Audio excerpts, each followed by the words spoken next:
would recommend more, Okay. because again, you have that problem. The higher the sheen level, the more defects you highlight.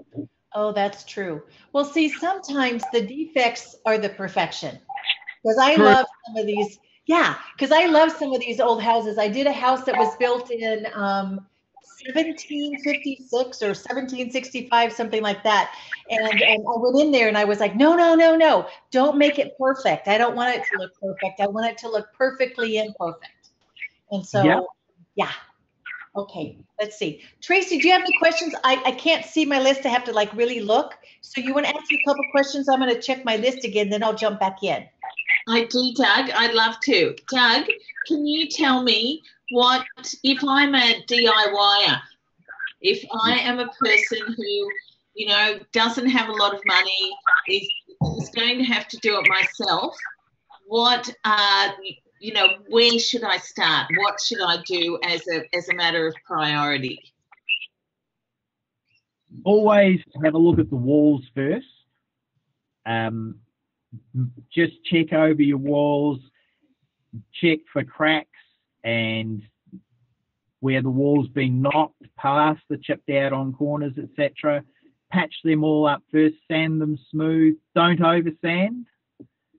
And then the next step is, when all those patches that you've done, seal them with a sealer.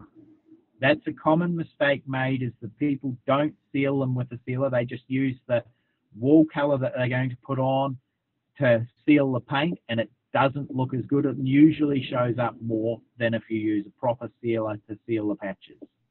Okay. And just go into your general painting. Okay. And which rooms, which areas am I focusing on, Doug? The man in the mask. The man with the shaded mask. And can I just say good morning to Karina and to Shelley, who have joined us this morning? Good morning, everyone. I don't think anyone can see me because I cleverly hid myself. I can see you. You can see me? I can see you. Me? Oh, I've been thinking I've been hidden. All right. Drinking my coffee, yeah. I can't hear you, Bobby, now. Oh, you're muted. Sure. I was just saying, I thought you were just enjoying your coffee and relaxing while I was talking. So, oh, that's all good. I had us in practice mode, so none of our attendees could join us. Oh, well, I'm glad they held out. Yeah, so am I. Thank you for trying and waiting for us. So, Doug, so we're outside the home now. What's happening on the exterior? What are we focused on there? Primarily the entranceway. It's the first impression of any home. Perfect. Yep.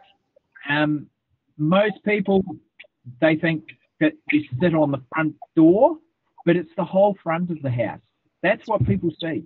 So your fences right at the front of the house, the fences, people forget about fences all the time, but it's an important part of the house because it presents from the street in. Yeah. Front face of the house is the next most important area. Highlighting, making everything around the entry to the house look presentable. And then the next most important area, of course, is always your al fresco area or outdoor dining area, the backyard. Right. And from there you side. And sorry, please continue. Oh, as you said, and then you move on to the side of the house, and areas that don't get seen so much. Yeah. I've seen people try and put different colours down the sides of the house. I don't think it works. Yeah. Putting a colour down the side of the house. Use the colour around your entry and maybe one feature wall in your al fresco area, not your whole, putting multiple colours around your al fresco area, because it takes away from the al fresco area. There you go. I like that term. I'm going to steal it. The al fresco area. Is that a patio? Yes. Yeah. Oh my gosh. I'm going to sound so exotic. I'm writing that one down too. So keep talking. It's Italian outdoor dining. Oh, okay. Yeah. So al fresco dining. Okay, gotcha. Okay. Very exotic. Now, do we have any questions from our attendees who I know who have only recently been able to hear, but does anyone have a question around painting a home for sale from our people who are here on the line? And in the meantime, Doug, my question is also what colour paint? I know this is always a contentious sort of issue, but what do you tell home sellers? I generally tell home sellers to stick with something that suits the surroundings of the house. Okay. You can, in a more modern area, light colours, where there's lots of houses or other buildings around, a lighter colour just gives a bit more light in the area. Whereas out into where you've got lots of bush and garden, you can use your earthy tones. Mm-hmm. What was that last piece? Which colours? Earthy colours. Oh, earthy. Yeah. That's kind of how you would do it too, isn't it, Bobby? You would use more colour in a more traditional home. Well, it just depends. It depends on the style. It depends on here. Do you guys have homeowners associations? Do you know what that is? It's like do you? It's like a neighborhood. It's like there's an association. They're like different people that live there. They sit on a board and then they decide these are the colors the neighborhood can have, and this is it. Or they'll say you cannot park your boat in front of your car, in front of your house. Or come up with lots of things. Body corporate. Yes, body corporate. So we have that. So sometimes we have to take that into consideration. But it just depends. It just depends on the flavor of the neighborhood, because I wouldn't necessarily put some palettes there. So it just so many variables. But neighborhood, the style of the house, and the potential demographic, and whether or not they have that homeowners association.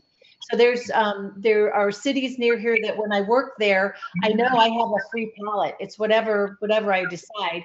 And other ones I have to go and get that little pad and do that. But don't tell anybody. Sometimes what we do is there's a saying, it's better to ask forgiveness, beg forgiveness, and ask permission. So sometimes if it's something simple like a shot of happy front door or something, we'll just go ahead and paint the door and then hope that we're okay. So most of the time it works out. And the funny thing is later on, the neighbors start painting their door that color. So, long-winded answer to, sometimes. It's interesting here. I think it's easier for me in a way because on the Gold Coast, there's a lot. They do build a lot. We've got part of one of the basic industries here is the building industry and real estate. And so, rather than keeping older buildings, we do tend to be, doing new builds quite often. And so I tend to go with the top selling paints in the country, and generally they're whites. And so I'll go with those paints because psychologically, I think it's, sorry, just coming back to that sound. Apologies everyone for that high-pitched squeal. I think it's when we're talking, it's coming through Doug's phone, or it's coming through here into Doug's phone, and that's why it's making that noise. Is that? Yeah. Does that sound better? That sounds better. I've just turned the speaker off. It finally popped up so I could turn it off. Oh, there you go. There you Hooray. go. Well done. Yes. Okay. So let's just start this whole interview again. See? Yeah. So I was going to say too, Karina has a question. Great. She says, okay, now listen, because this is a tricky one, Doug. We're going to try and trick you. Okay. So she asks, can you paint over an area where an oil-based paint was used with a micro antibacterial paint. What if previous oil paint has soaked into wooden walls and all new paint just flakes off continuously? First question, has the paint been tested for lead? Okay, so Karina, has the area been tested for lead? If you can answer, that'd be great. Answer live here. What if oil paint? No, and it's an old home. It's an old home, you haven't tested for lead. That's correct. If it hasn't been painted over successfully for 15 to 20 years, more than likely the paint is lead-based, which means, I'm not sure so much about America, but if you're here in Australia, in New Zealand, or even in England, you have to test the paint for lead first and foremost. Yes, with those little pens, right? And it turns yellow or something? Yes, that's correct. Yeah. If that pen says there's lead there, you cannot sand. You can wash the paint down, but you cannot sand. Then you must get an adhesion primer.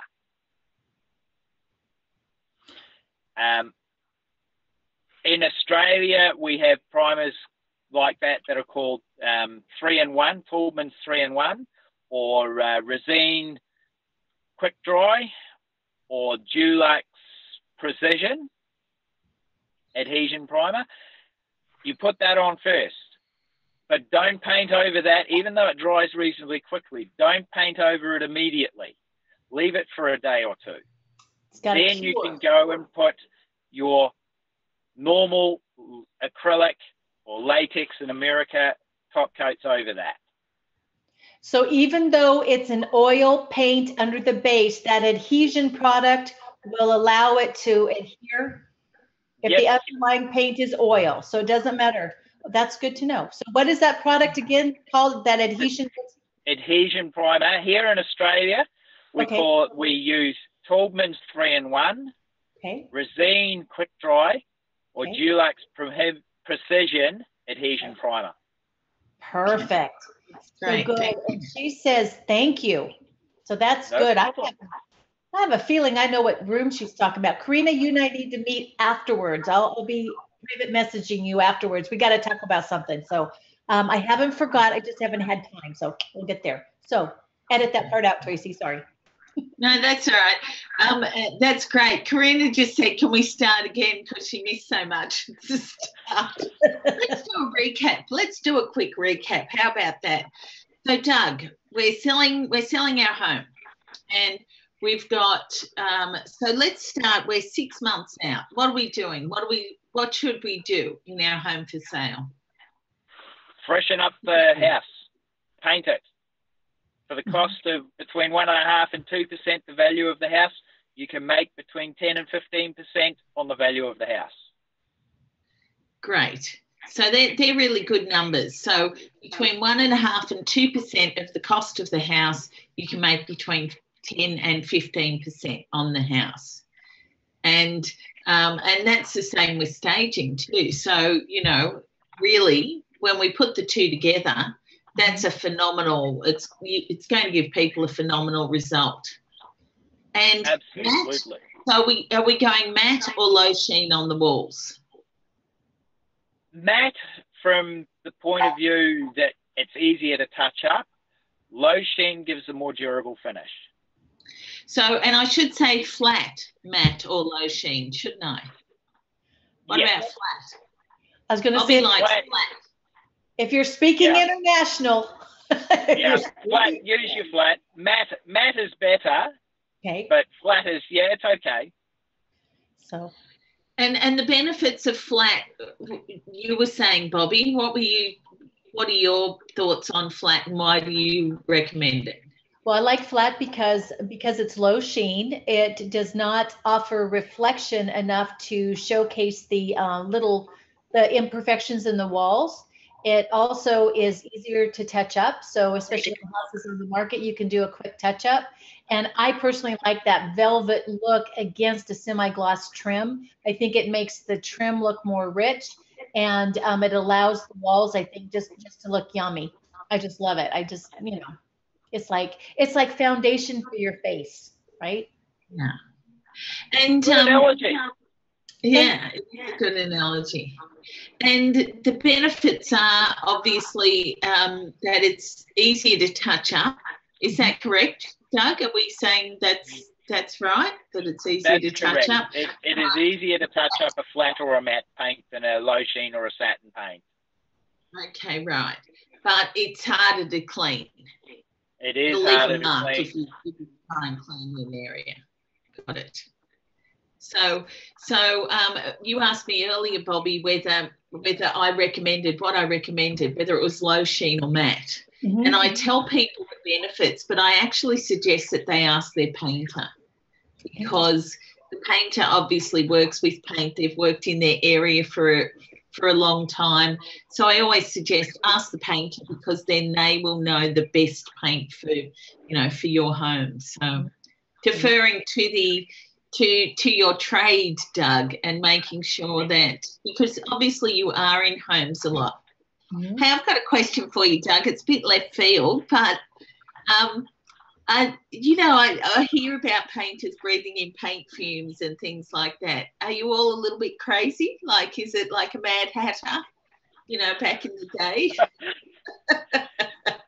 Years ago, it was much more predominant, particularly with up to 25 years ago, with the presence of lead in paint. Lead caused major health issues.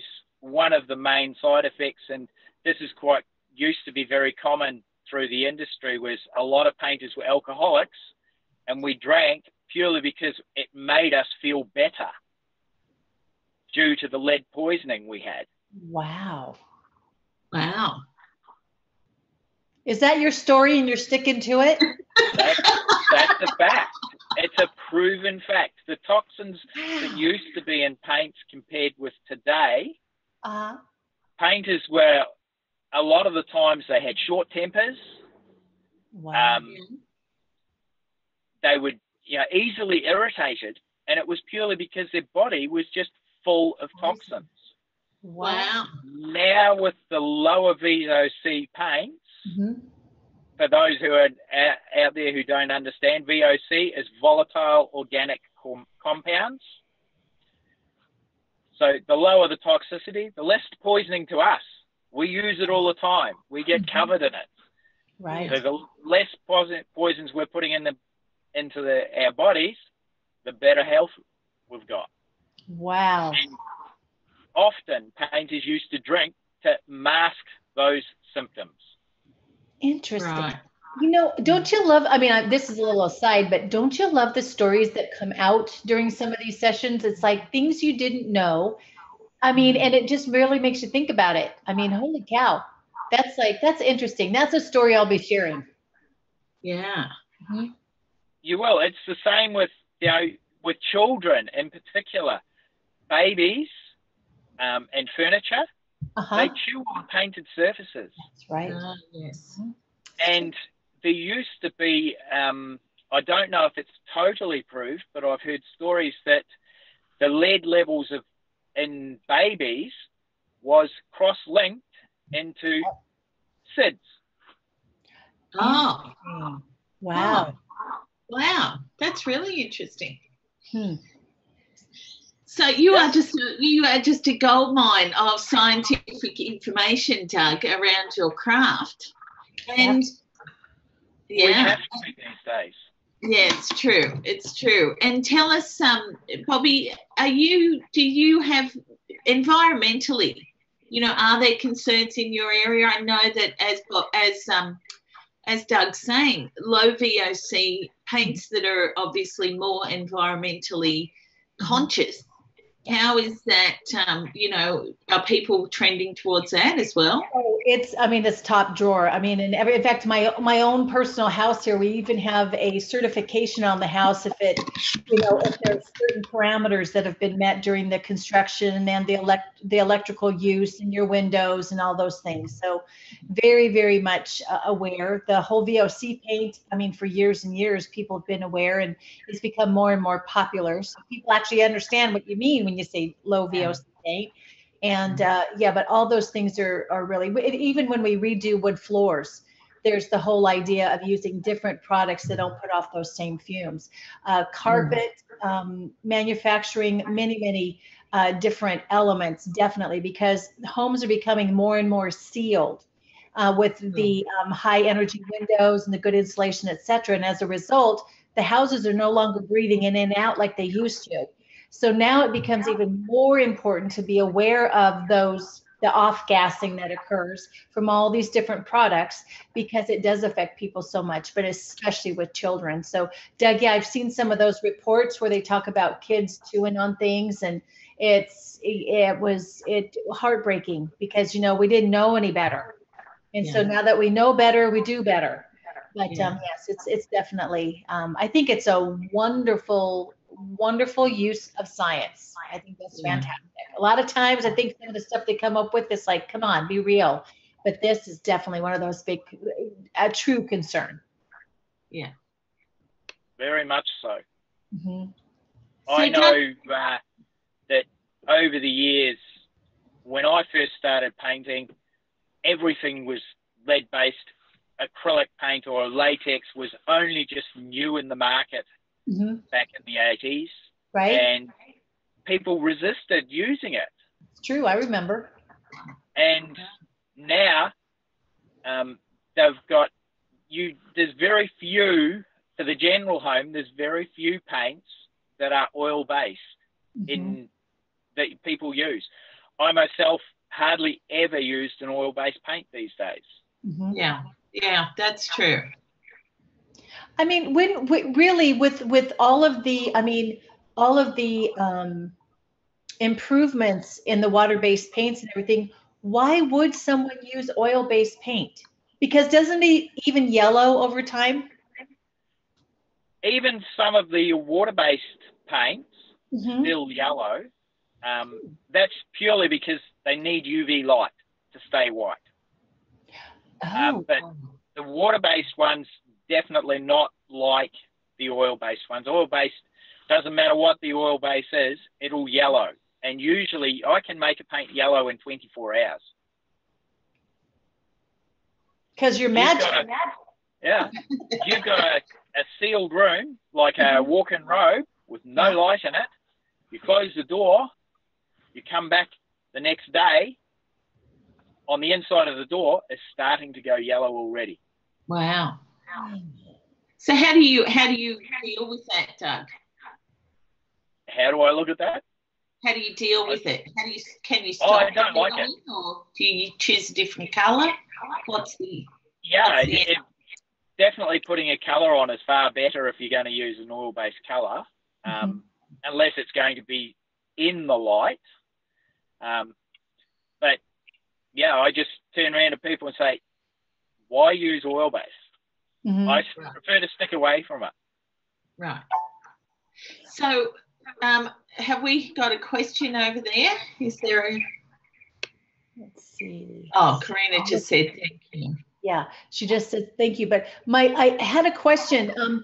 So now here, I believe, because based on the clients that have specifically asked for oil-based, there's two reasons.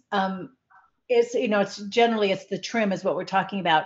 Number one is they believe that they cannot paint over oil with latex. So they think you can't do it. It's just going to peel off.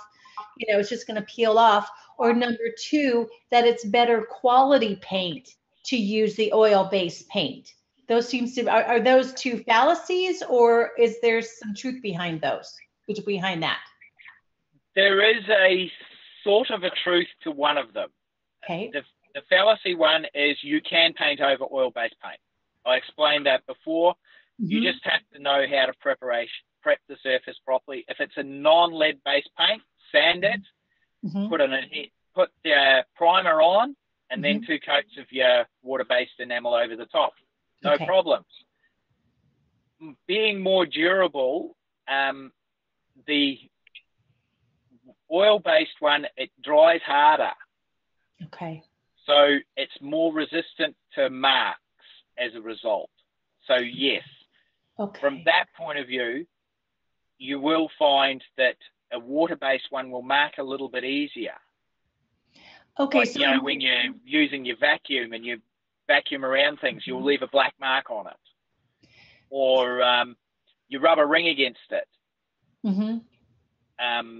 you'll leave a grey mark on it. gotcha. Water-based is more susceptible to those marks than oil-based. But again, it's just a simple matter. If you put a black mark on it, just get some sugar soap and water and clean it off. Get some what? Sugar soap.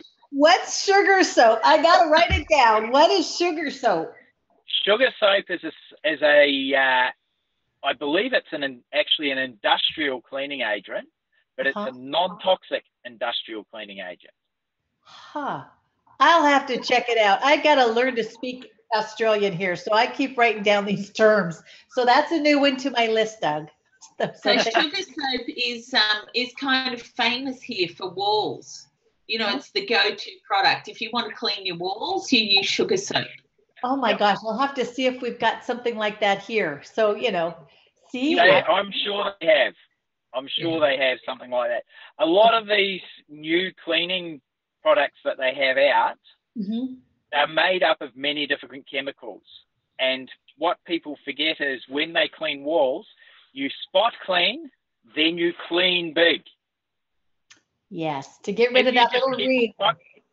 Yep. If you just keep spot cleaning, you're only cleaning that one area that gets dirty all the time. You're rubbing the paint off. Yeah. And with the a lot of the cleaners, like this spray and wipe and Glen 20, etc., the chemicals damage the surface of the paint as well. Wow. Let's talk about, Doug, bathrooms and kitchens. Yes. I got lots of questions. So here, well, to my knowledge, we don't tend to paint bathrooms and kitchen or tiles and bench tops as much. But what's your experience of that? There are technologies that allow you to paint tiles and kitchen benches, etc. I don't do it myself, but there are specialized people who specialize in doing that. It's usually done with epoxies or 2-pack, which is a paint with a hardener in it, products, and it tends to be a specialized part of the trade. Right. So you don't do it as a matter of course in a home for sale, like you wouldn't. I remember I asked a painter once to paint some tiles, and he cursed me for days. He said it's so hard. It's so, you know, it's kind of delicate work, and it's really hard not to have brush marks or streaks or to have it go unevenly. Yeah, because we have a product. We've got a product. We use a 2-pack. Sorry. No, go ahead. Generally, we use a 2-pack product, in particular for painting tiles, because it's more durable and resistant to moisture. But it's the process you've got to go through to get it to be able to paint it. You've got to clean everything properly. Right. If you've got one little area of dirt, the paint won't adhere. Right. Then you've got to put on primers to allow the paint to stick to the tile surface because it's ceramic. Right. And then you put on your durable coating, which is usually a 2-pack coating over the top. So it's an involved process. And as a result, being so labor intensive, it becomes expensive. Yeah. So, and what about you, Bobby? You have products that you use. Well, yeah, I was just going to say, because we have a homeowner's product. You can go to this one particular place that I'm thinking about, and you can buy the product, and it is a 2-step product. And I will tell you that I actually used it, and oh my gosh, the smell! If that was not toxic, I mean, just talking about it makes me dizzy. But we went ahead and put that on there. And then one of the things that I did note was that over time, not very long time, it did yellow. It was just to be plain white. So I wasn't too sure about that, but I have had clients who've had the professionals come in and do a beautiful job. So So in my mind, I'm thinking, I think this is one of those techniques where it's really best to leave it to the pros. And that unless you are willing to really follow it to the letter exactly what the directions say, because it was a very, very labor intensive project. And then in the end, I wasn't that happy with it. But someone had said to me, well, you did it wrong. And I was thinking, how did I do it wrong? So it sounds, I think it's just better left to the pros. Yeah. So if somebody out there has a better experience, let us know with the home product, because I'd love to get that feedback, because again, that was me. Actually, I actually didn't put it on. I actually had this guy do it for me, but I was like watching him. I was like, okay, this is on the list. Have you done this? So, just let me know. I'd like to know what everybody's experience was with that. Yeah, that'd be great. Mm-hmm. And, obviously these things get expensive when you make mistakes. So if you're going to be adventurous, generally here, just be careful if you're going to be adventurous, but generally here I find, Doug, is that it's better to do nothing in a bathroom or kitchen than to try and, apart from painting, that, if you're not going to renovate or remodel, then it's better to do nothing if you're selling your home and take that sort of hit, I guess, into your pricing. Yeah, sometimes I've done a couple of homes where people have resprayed all the tiles in their bathroom, more by necessity than by choice. Mm-hmm. One of them, the lady, it was an older unit that she had, and she was putting it on the market, and she wanted to get the top dollar. Mm-hmm. So she was prepared to spend that little bit extra. Yeah. But I couldn't do the bathroom for 3 days while the person painting the tiles was in there prepping, cleaning, mm-hmm. sealing, and then going in and putting a coat on one day and waiting another day for another coat to go on with the product. Mm-hmm. When he'd finished, though, oh, beautiful. Really looked good. And as you said yourself, Bobby, the type of product you're using could have been what was wrong. The DIY one is probably not as good a quality as the one that the guys who do this sort of stuff all the time use. Mm-hmm. Mm-hmm. Yeah. And in your situation, Doug, I wonder which smelt worse, the paint or the person who was doing the painting after 3 days. They couldn't use their bathroom. Oh, definitely the paint. Because they're two-pack products, they do stink. There's no other way of pointing it. Yeah. So, what's that term you use, Tracy? We call them countertops. You call them bench tops? Yeah, bench tops. That's right. Okay. And Bobby, a unit is an apartment. So when Doug was saying it was a unit, it's an apartment. Gotcha. Okay. I got it. Okay. So now, go on, Bobby. I was just going to ask about painting bench tops. What about on bathtubs, Doug? Sorry, I missed that. I'm just having to disconnect my phone from the charger. It's getting too hot. Okay. Do you have an opinion on bathtubs? Paints such as white night? It can be done. I've seen a number of people do it. Again, it's better to leave it to somebody who does it all the time because of the cleaning and preparation of the surface to get it to work properly. Yeah. I've even used the white night product because a person had got a chip in their bath and they didn't want to resurface the bath, so they went and they bought the product and I just applied it very carefully. But you could still see where it had been applied. Yeah, yeah. So we have obviously different product names and different different products than the ones you use, Bobby. But for sale, Doug, give us the top 3 before we go. Top 3 for sale, repaint.